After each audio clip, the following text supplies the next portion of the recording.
Assalamualaikum warahmatullahi wabarakatuh. Apa kabar solih-solihah ustazah? Semoga selalu sehat dan tetap semangat. Hari ini sebelum kita belajar, marilah kita sama-sama berdoa istiqdah dan khusyuan doaan. Bismillahirrahmanirrahim.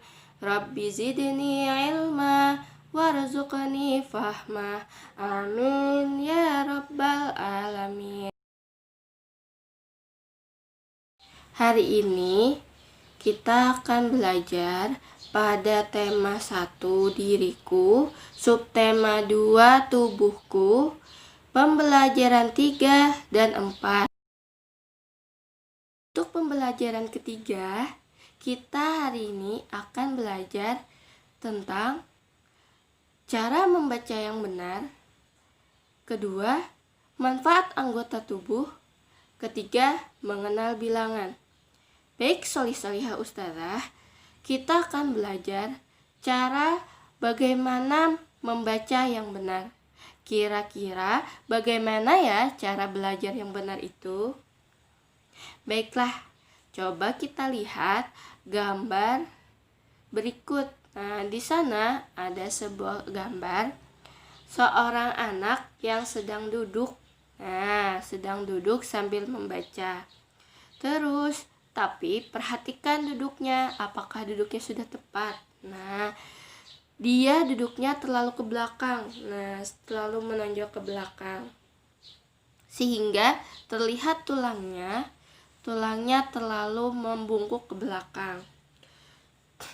Cara ini adalah cara yang tidak benar. Nah, terus ada yang kedua. Ada anak-anak yang sedang membaca terlalu menunduk. Nah, menunduk sekali membacanya. Sehingga tulangnya terlalu membungkuk. Nah, cara ini bukan cara yang benar juga. Terus ada yang ketiga. Nah, yang ketiga ini adalah cara yang benar. Nah, di mana kalau membaca itu harus tegak.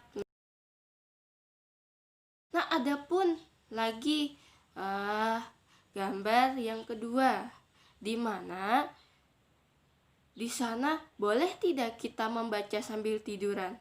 Nah, tentu tidak boleh. Nah, sambil berbaring tidak boleh ya kalau membaca.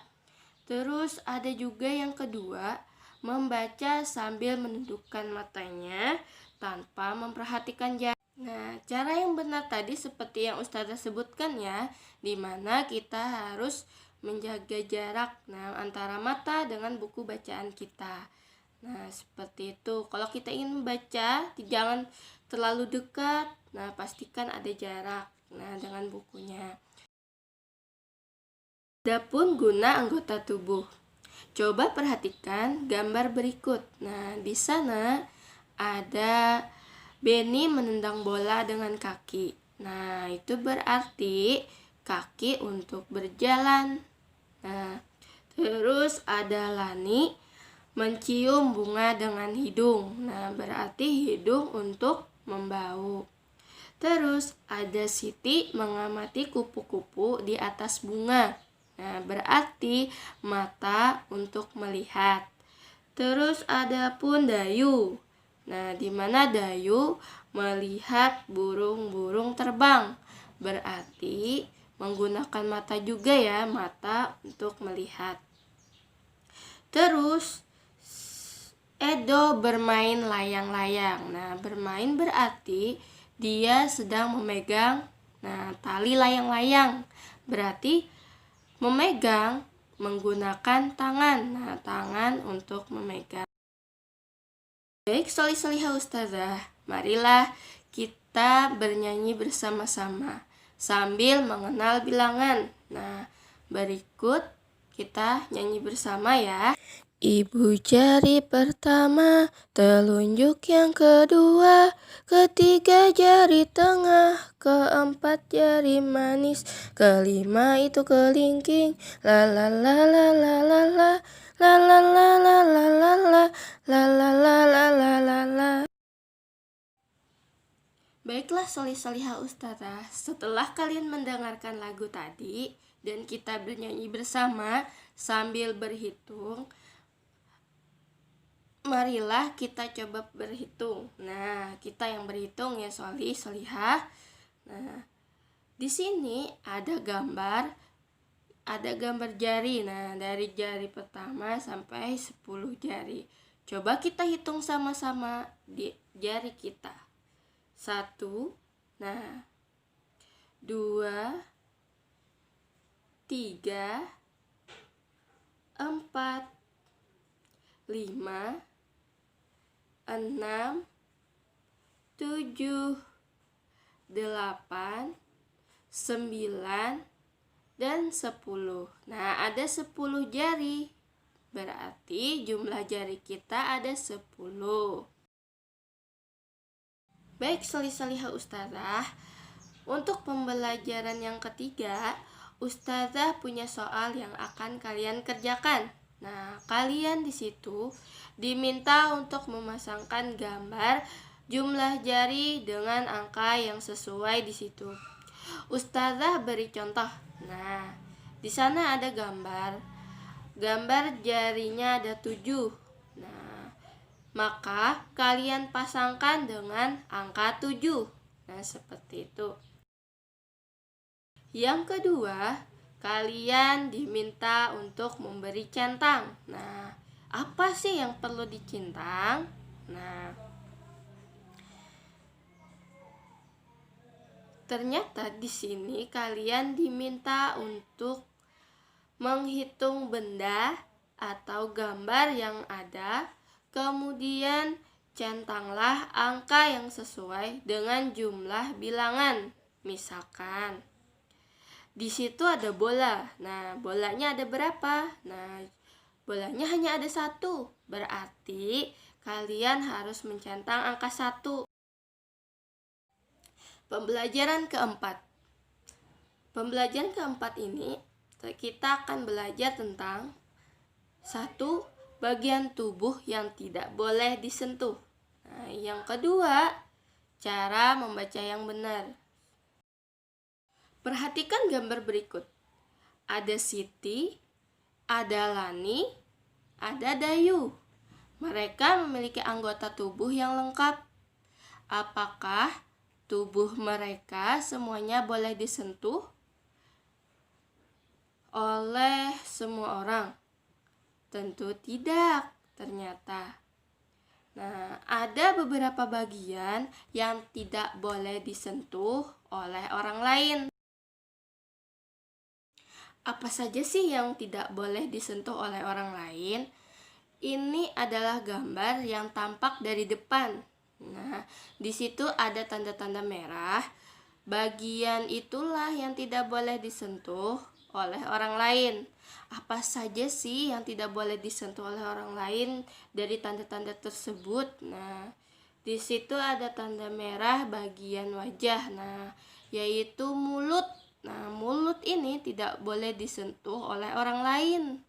Apalagi dada. Nah, di sana dada juga tidak boleh disentuh oleh siapapun. Nah, dada. Kemudian ada kemaluan. Nah, kemaluan di sana. Terus ada gambar bagian belakang.